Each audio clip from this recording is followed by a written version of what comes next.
이원익이가 이순신의 생명을 살려놔야 명량해전이 있을 거 아닙니까? 그런 제가 느낌을 받았습니다.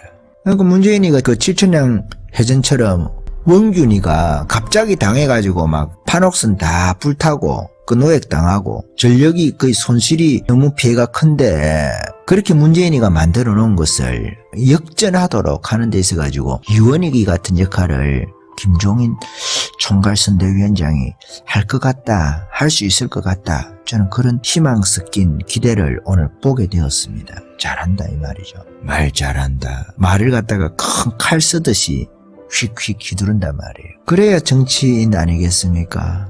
정치인, 우리 황교안 총리하고 김문수 지사님도 가끔 그런 게 있는데 정치인들이 막 크게 움직여야 되잖아요.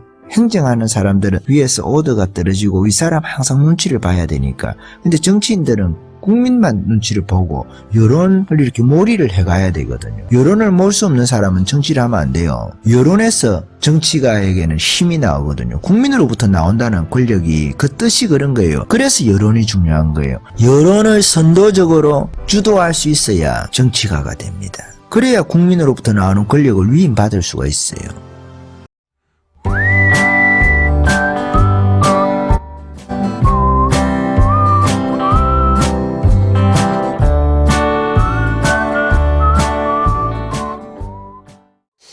예, 오늘 그 김종인 통합당, 그 미래통합당이죠. 총괄선대위원장이 29일 오후에 서울 영동 부구 여의도 국회에서 비상경제대책 기자회견을 했네요. 이데일리 기사 내용입니다. 전문이 나와 있네요. 이 동영상을 제가 직접 봤는데 야, 김종인이라는 사람이 이래서 대단하구나 하는 걸 느꼈습니다. 저는 뭔가 이게 든든하기도 하고요. 그 조선시대 이순신이 모함을 받아가지고 죽을 고비에 원균에 의해서 모함을 당했죠. 그래서 죽을 위기에 있는데 이원익이라는 도체찰사입니까? 이순신을 살려줍니다. 살려주는데 그 당시에 문무백관이 200명이 있는데 199명이 다 이순신을 사형에 처해야 된다 했는데 딱 한 사람이 반대하거든요. 그게 이원익입니다. 도체찰사. 오늘날로 치면은 그 국가 비상사태 직무총사령관 같은 거예요. 국가에 비상사태가 생겨가지고 그 직무를 임금을 대신해서 전체를 총괄하는 총리 정도 될까요? 총리인데 총리보다 조금 더 권력이 막강한 전시 상태였으니까 임진왜란 때에. 그래서 임금을 대신해서 거의 모든 권한을 가지고 있었던 사람이 이원익입니다. 그 당시에 이순신이 원균에 의해 가지고 모함을 받아 가지고 모함을 받을 때 그 여러 가지 사정들이 있는데 그 징비록이라는 거 있지 않습니까? 유성룡이라는 사람이 적었는데 유성룡이 적었던 징비록에서는 이순신을 청거를 할 때에 자신이 청거를 했다 그럽니다. 자신이 청거했다고 하는데 조선왕조 실록에서 보면은 유성룡이가 청거한 걸로 안 나와 있습니다. 우의정이었던 이사내하고 병조판서였던 정은신이라고 그 둘이가 청거를 해가지고 이순신이 진도 군수였던 사람이 그 전라자수사가 돼요. 수군철도사죠. 진도 군수라고 하면은 종육품이거든요. 종육품인데 전라자수사가 정삼품이다 말이에요. 이 품계가 그 정종으로만 따졌을 때만 해도 이게 7계급 정도가 차이가 나요. 7품 정도가 차이 난다는 거죠. 그런데 이것을 엄밀하게 따지면은 한 14계급 정도를 진급을 한 거예요. 18품계에서만 본다 하더라도 18품 정확하게 말하면 30개 이렇게 나눠야 되거든요. 조선시대 품계가 그렇습니다. 오늘날로 치면은 9급이잖아요. 9급까지 있잖아요. 공무원의 급수를 이야기를 할 때 그런 것처럼 조선시대 때는 오늘날보다 훨씬 이렇게 엄밀하게 구분이 되어져 있단 말이에요. 엄밀하게 구분한 이유는 그 고려시대가 혈통을 중시했다고 한다면은 조선시대 때는 능력을 더 중요시깁니다. 왜 그러냐면은 그 조선을 건국한 사람이 이성계하고 정도전이죠. 둘이서 건국을 하는데 이성계 같은 경우에는 변방의 출신이고 그 정도전 같은 경우는 또 서자 출신이거든요. 서자 출신이니까 둘 다 혈통적으로는 별로 볼 게 없는 거예요. 그러니까 능력 위주로 보겠다. 시험을 봐가지고 그것을 중시하겠다 하면서 사람들을 이렇게 품계 있지 않습니까? 공무원 품계를 고려시대보다 훨씬 더 세분화시켜서 나눠버립니다.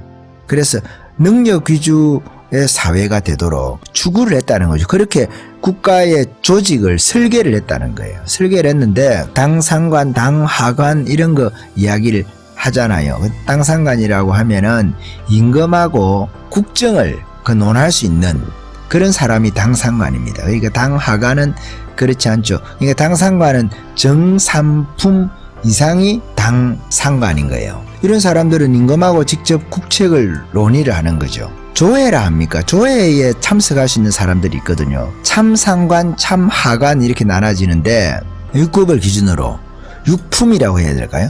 육품을 기준으로 그 위로는 조회에 참석할 수가 있는 거예요. 장은급제를 하면은 정육품이 되거든요. 장은급제를 하면은 참상관이 바로 되는 거예요. 바로 돼가지고 이 조회에 참석할 수가 있는 거예요. 7품부터는 참석할 수 없죠.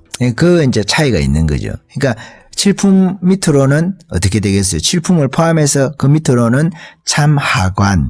참이라는 것은 뭐 말 자체가 그렇잖아요. 참석할 수 있다. 이렇게 우리가 해석을 외우기 쉽게 드라마 같은 거 보잖아. 역사 드라마 같은 거 보면 당상관, 당하관 이런 거 나오잖아요. 참상관, 참하관, 당상관, 당하관. 예. 그런 거 우리가 좀 알고 있으면 드라마 보는데 도움이 돼요. 저 사람이 어느 정도 높은 사람인가, 저 사람하고 대화하는 상대방하고의 그 직급의 차이가 어느 정도 되는지, 종삼품이다 하면은 종삼품이 왜 임금 앞에서 지금 이야기를 하고 있는지 이런 거 알고 있으면 조금 재미가 있거든요. 우리가 이해가 있으면 좀 좋습니다. 좋아서 제가 그런 조금 샛길의 이야기를 했습니다. 어쨌든 간에 이순신이라는 그 장군은 그게 장군이 되는 거죠. 장군이 되는데 징비록의 기록에 의해서 유성룡이 자신이 징비록을 적었기 때문에 자신에게 유리하게 진술을 할 거 아니겠어요. 유성룡이가 아무리 빈틈이 없는 사람이라 하더라도 무슨 일이 있으면은 뭐 자신에게 유리하게 사건에 대해서 진술을 할 거거든요. 그래서 그 문제에 있어서는 제 생각도 마찬가지인데, 어떤 사람들은 뭐 그것을 징비록을 우선시해야 된다는 사람들도 있는데, 임진왜란의 사실관계에 있어가지고 저는 조선실록이 그런 문제에 있어서는 더 정확하다고 생각하는 사람이에요. 그러니까 유승룡이가 증거했다고 생각하지 않는 게 맞다. 그 문제에 있어서는 그 당시에 우의정이었던 이산해하고 병조판서였던 정은신이 청거를 했고 유승룡이가 직접 청거하지는 않았다. 만약에 유승룡이를 조금 변해준다면 아마 간접적으로는 청거를 그들에게 했는지는 모르겠죠. 이산해라든지 그 정은신에게 이야기를 했는지 모르겠지만 그거는 사실은 확인할 길은 없는 거 아니겠습니까? 유승룡이가 직접 청거한 건 아니다. 그렇게 해서 이 이순신이라는 진도 군수, 그러니까 왕조실록에 의하면 진도군수고 유승룡이가 쓴 징비록에 의하면 정업현감입니다. 정업현감이었던, 그러니까 종육품이었던 이순신이 정삼품이 되는 거예요. 종위에 정이 있고 종위에 정이 있고 이렇게 계속 품계가 올라가는데 오늘날로 치면은 중대장 정도 되겠죠. 7계급을 뛰어넘어 버리거든요. 그러니까 대위가 소령, 중령, 대령, 준장, 소장, 위에 그 중장, 그 위에 중장이거든요. 그러니까 대위가 그 중장이 된 거예요. 아니면은 육군 소령이 대장이 된 거예요, 갑자기. 그러니까 이게 엄청난 거잖아요. 파격적인 인사죠. 파격적인 인사. 그러니까 이순신이 그 정도 능력이 있었다는 것을 우리가 알 수도 있는데, 그러니까 이 모함이 있을 수 있지 않겠어요. 모함에 의해서 이순신이 죽을 위기에 처하게 되는 원인도 이런 거예요. 너무 파격적인 인사를 하다 보니까, 그러니까 전시기 때문에 능력 있는 자를 구해서 전쟁을 이겨야 되잖아요.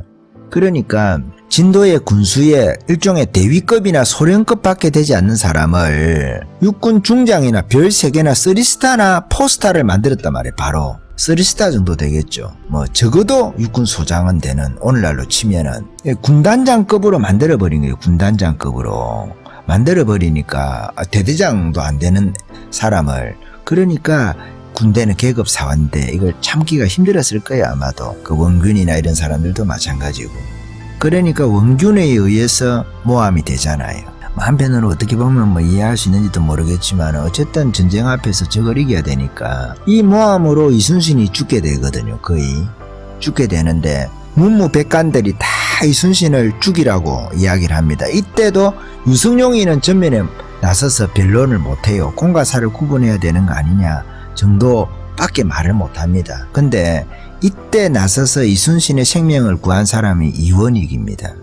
이원익. 그 당시에 도체 찰사를 맡고 있었던 국가 비상사태 총사령관인 거예요. 총사령관을 맡고 있던 이 이원익이가 이순신을 죽이지 못하도록 이야기를 합니다. 전시 중인데 임금님께서 이원익이를 무슨 잘못이 있다 하더라도 패하지 못하는 것처럼 이원익 자기 자신도 전쟁 중에 삼도 수군 통제사였거든.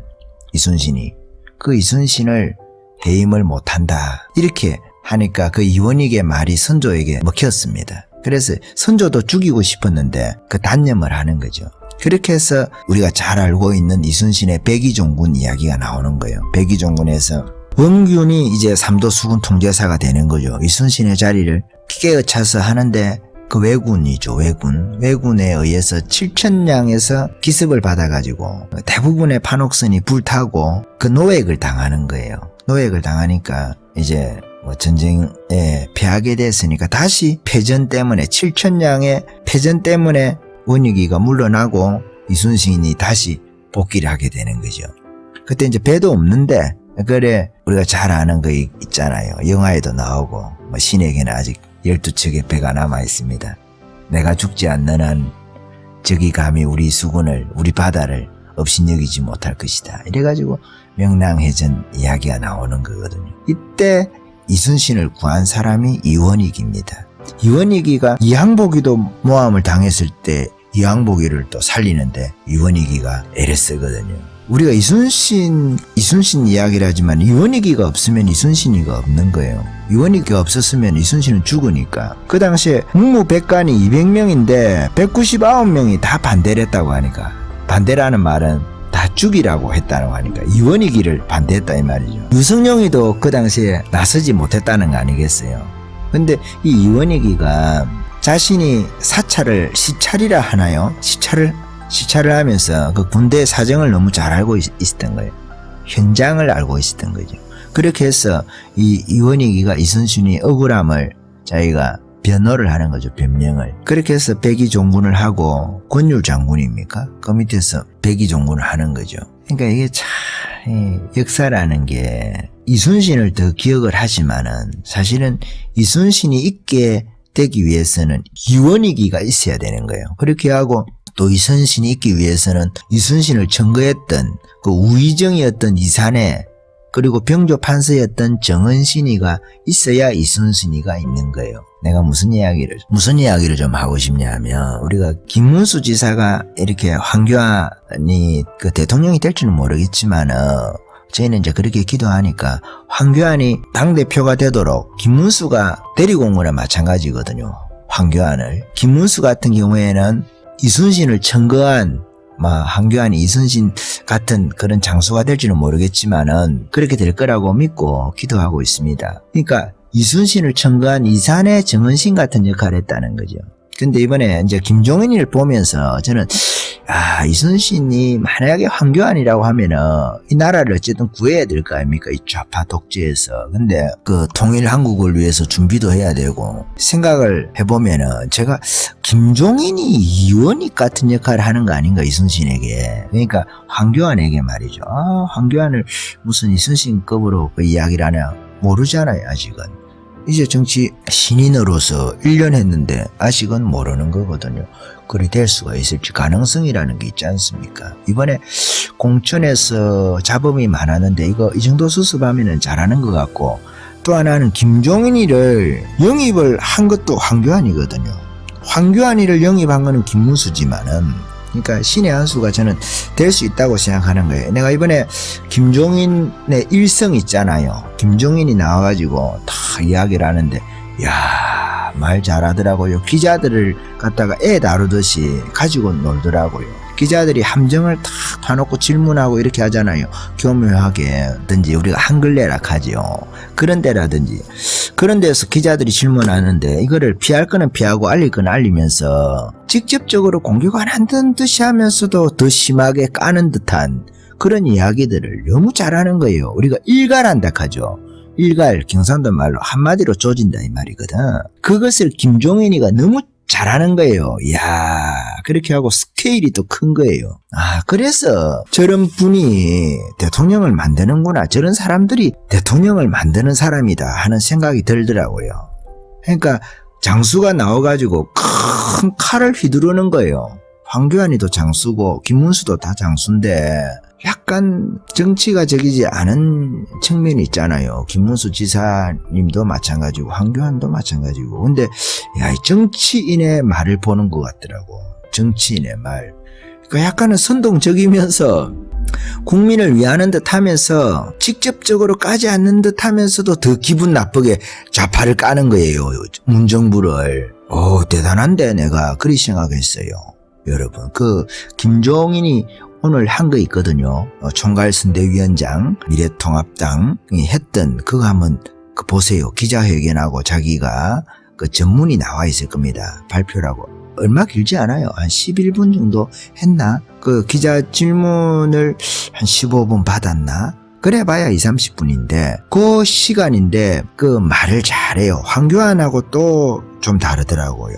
황교안이도 말을 해야 될 때 안 할 때를 구분을 잘 하거든요.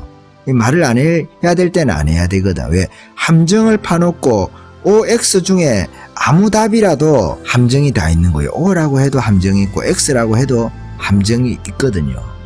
그런 질문들을 하게 되는데 그 황교안 같은 경우에는 말을 안 하고 답변 안 하는 걸로 하는데 주로 피하는데 이 김종인은 또 다르더라고요.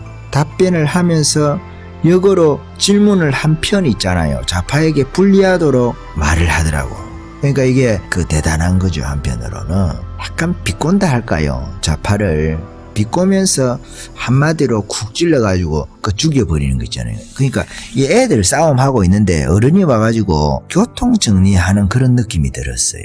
그래서 내가 김종인을 황교안이 보는 눈이 있구나 기도하고 또 모시고 했겠지만은 내가 그런 생각을 했어요. 우리가 오리정성이라고 말하는 이원익 참 그 분하고 김종인 총괄선대위원장하고 비교하기는 좀 어려울 수도 있겠지만은 참 이 이원익이라는 이분은 그렇게 청렴했다고 하잖아요. 청렴해가지고 그 초가집에 2칸 있는 초가집이 자기가 그 정성을 몇 번을 한 사람인데도 자기가 그 재산이 그것밖에 없었다고 하잖아요. 그러니까 이 이원익이라는 사람은 대단하죠. 청렴하고 이러니까. 사실 이순신이 모함을 당하게 된 것도 그 시기심에 의해서 모함을 당한 거거든요. 좀 억울하게 됐는데 그 문제를 이 이원익이 나서가지고 살려둔 거니까요. 그러니까 이원익이라는 이 사람이 너무 사람이 그 좋은 사람인 거예요. 이원익이하고 임진왜란 때 이제 유명한 두 사람이 이원익하고 또 유승용이잖아요. 유승용인데 그 사람들의 말이 있답니다. 말이 있는데 그 이원익은 속일 수가 있지만은 차마 속이지는 못하겠다. 유승용은 속이고 싶어도 속일 수가 없다. 이런 기록이 남아 있답니다. 그러니까 유승용이 같은 경우에는 잔재주나 속임수에 넘어가지 않는 빈틈이 없는 아주 지혜로운 인물인 거죠. 근데 이원익은 속일 수는 있는데 그렇게 유승용이처럼 그렇게 빈틈없는 인물은 아닌데 성품이라든지 댐댐이가 너무 좋는 거예요. 좋아가지고 존경받는 인물이었던 거예요. 그러니까 차마 마음이 아파서 속이지를 못하는 거예요. 청백리로 살아가지고 자기 끼니도 걱정할 정도로 자기 정성을 한 사람이 그런 청렴한 삶을 살아놓으니까 그런 이야기가 있습니다. 이 말이 좀 멋있죠. 그죠? 그렇지 않나요? 이원익은 속일 수는 있지만 차마 속이지 못하겠고 유성룡은 속이고 싶어도 속일 수가 없다. 우리가 이원익 같으면서 유승용 같으면 더 좋겠죠.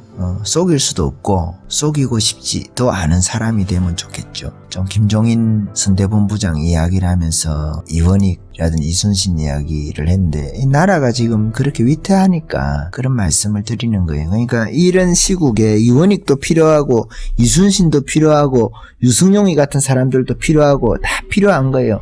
김문수도 필요하고 황교안도 필요하고 김종인도 필요한 거예요. 근데 이번에 김종인이 진짜 황교안이를 살리는 그런 역할을 하는 것 같아서 너무 좋은 거예요. 그냥 김종인 미래통합당 이번에 과반 정당이 자신 있다 이렇게 이야기를 하면서 못 살겠다 갈아보자 이게 민심이다.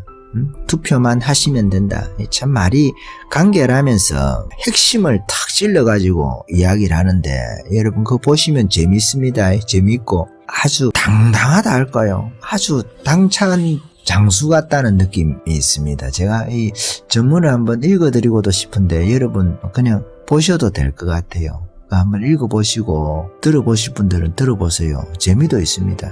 재미도 있는데 참 일가를 잘 해놨어요. 일성은 이런 겁니다. 국민 여러분 정말 안녕하십니까? 이게 일성이에요. 안녕하지 않다는 거 이야기를 하는 거죠. 전문을 한번 짧게 한번 봐볼까요? 이렇게 되어 있습니다. 맨 처음에 이름이에요. 국민 여러분 정말 안녕하십니까? 제가 말씀드린 대로 정말이라는 말이 붙었죠. 코로나 사태하고 경제 이 사태가 이 두 가지인데 김종인이라는 이분이 지금 이 시기에 적임자인 이유가 두 가지가 있어요. 하나는 자기가 경제 전문가잖아요. 지금 경제하고 이게 보건 문제가 두 개가 겹쳐 있지 않습니까? 이 겹쳐 있는데 물론 경제에 대해서는 이분이 독일에서 자기가 경제학 박사니까 자기가 전문인데 보건 문제에 있어서도 보건사회복지부 장관을 한 거예요. 오늘 이 말이 이렇습니다. 1977년에 우리나라에 도입된 의료보험급 제도를 만든 당사자가 이 사람인 거예요. 김종인이라는 거예요. 그러니까 89년에 보건사회부 장관을 했거든요. 그때 이 보험을 전 국민을 대상으로 확대를 시켰다는 거예요. 그 이야기를 이번에 하고 있거든요. 그러니까 황교안이가 신의 한 수를 뜬 거죠. 저는 그렇게 봅니다. 신의 한 수를 뜬 거예요. 참 말 잘 합니다. 그리고 딱 적임자인 거예요. 적임자. 그래서 지금 세계사가 이렇게 멈춰섰다고 하면서 경제 위기인데 이것을 갖다가 정부에서 문정부에서 자화자찬식으로 하는 거에 대해서도 이게 자화자찬할 일이냐. 우리나라가 의료보험 시스템을 잘 갖춰놓기 때문에 이 정도로 그래도 이 사태 가운데서 피해를 적게 보고 있는 것이다. 이야기를 합니다. 그래서 70년간 우리가 쌓아온 국가의 역량덕이고 정부가 지금 하는 것은 당연한 조치들을 하는 것이지 더 잘한 것도 아니고 자화자찬할 일도 아니다. 이런 식의 이야기를 합니다. 여러분 이 전문을 다 제가 읽어드릴 수는 없으니까 그렇습니다. 그리고 이제 이 핵심적으로 스케일이 큰 이야기를 한 가지를 하는데 그게 뭐냐면은 지금 512조 국가 예산이 있잖아요. 국가 예산 중에서 이게 지금 이 코로나 사태가 오니까 국가 예산을 쓸 일이 사실은 좀 없지 않습니까? 공무원 월급은 나가야 되겠지만은 다 못 쓸 것 같으니까 이런 이야기를 합니다. 그 중에 20% 정도 되는 100조를 그 항목을 변경을 해가지고 이 코로나 사태 때 예산으로 쓰자고 하는 거예요. 집중을 해가지고. 그게 100조 이야기를 하는 거예요. 스케일 큰 이야기죠, 이게. 이렇게 스케일 크게 탁 치고 나가잖아요. 먼저 대책을 내세우면서. 저는 오늘 김종인 총괄선대위원장 이야기를 보면서 정부에서 총리가 나와가지고 막 전쟁이라든지 이런 보건 사태 있잖아요. 혹은 경제위기 사태 때 수습책을 제시를 하고 있다. 분위기를 몰이를 하는 거 있잖아요. 나는 그렇게 느꼈어요. 야, 저 능력이 대단하구나. 말의 능력이라는 게. 그렇게 하고 기자들의 질문에 의해서 빨려 들어가질 않아요. 자기가 그 전체를 주도를 합니다. 속임수에 넘어가는 법도 없고 필요 없는 이야기들은 잘라버리고 답변도 제대로 하지 않습니다. 그렇게 하고 답변에도 자기에게 유리한 방식으로 답변을 하고 답변하지 않는 방식으로 답변하는 경우도 있고 아주 독특했습니다. 오늘 제가 보면서 이 참 여러 가지로 국민 민심을 얻는 데 있어 가지고 이 사람이 독특하고 아주 카리스마라고 해야 될까요? 스케일이라고 해야 될까요? 그러니까 칼 큰 거를 가지고 휘둘러 가지고 교통정리를 단숨에 해버리는 듯한 그런 느낌을 받았습니다. 끝으로 이번에 이제 N번방 이야기 하잖아요. 대통령이 이야기했던 그거를 여기서는 확실하게 그냥 그 지위 고하를 막론하고 처벌해야 된다. 돈 내고 입장한 사람들 명단을 다 공개를 하고 말하기도 민망한 어린 소녀들의 피해 그걸 듣는 국민의 수치심을 치유할 대책도 곧 내놓겠다 하면서 2탄을 예고하고 있어요.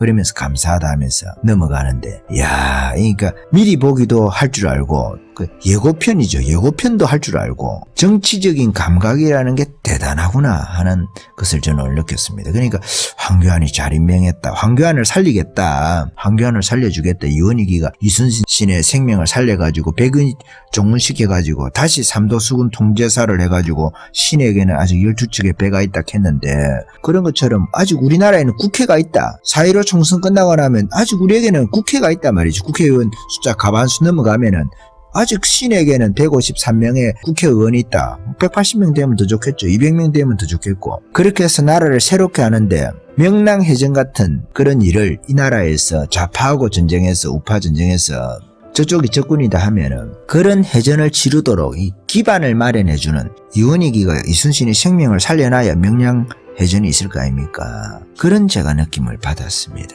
그러니까 문재인이가 그 7천량 해전처럼 원균이가 갑자기 당해가지고 막 판옥선 다 불타고 그 노획당하고 전력이 거의 손실이 너무 피해가 큰데 그렇게 문재인이가 만들어 놓은 것을 역전하도록 하는 데 있어가지고 이원희기 같은 역할을 김종인 총괄선대위원장이 할 것 같다, 할 수 있을 것 같다. 저는 그런 희망 섞인 기대를 오늘 보게 되었습니다. 잘한다 이 말이죠. 말 잘한다. 말을 갖다가 큰 칼 쓰듯이 휙휙 휘두른단 말이에요. 그래야 정치인 아니겠습니까?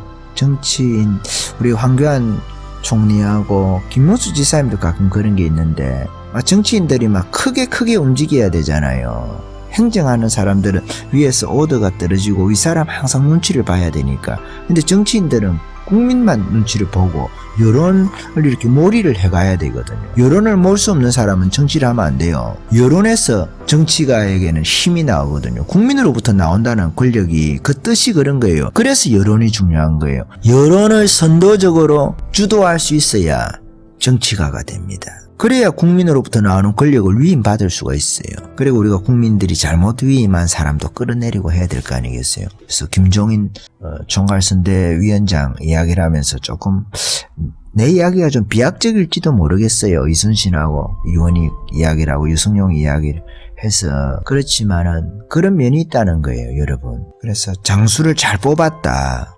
경제에도 전문가고 보건에도 보건사회복지부 장관을 했으니까 전문가고 보험에 대해서도 잘 알고 의료 시스템을 잘 알고 있는 거예요.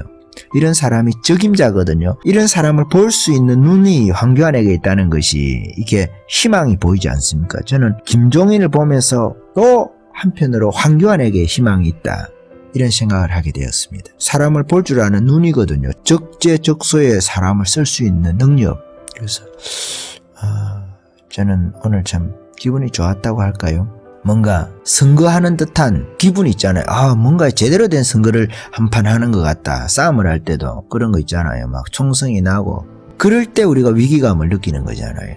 그럴 때 우리가 전쟁을 제대로 할 수가 있는 거거든. 그런데 김종인 총괄선대위원장이 오늘 그런 역할을 하는 것 같아요. 저는 막 정부에서 어려운 일이 닥쳤을 때에 외환위기 이런 거 났을 때 정부에서 막 대책 발표하고 그렇게 해서 수습을 하고 있잖아요. 국민들은 거기에 이제 마음을 맞춰서 뭔가를 할 것 같은 그런 분위기를 띄우는 그런 저는 느낌을 받았어요. 야당 총괄선대위원장인데 저는 무슨 총리라든지 그런 사람들이 나와서 이야기를 하는 줄 알았어요. 그 정도로 포스가 있다. 오늘 포스가 있다.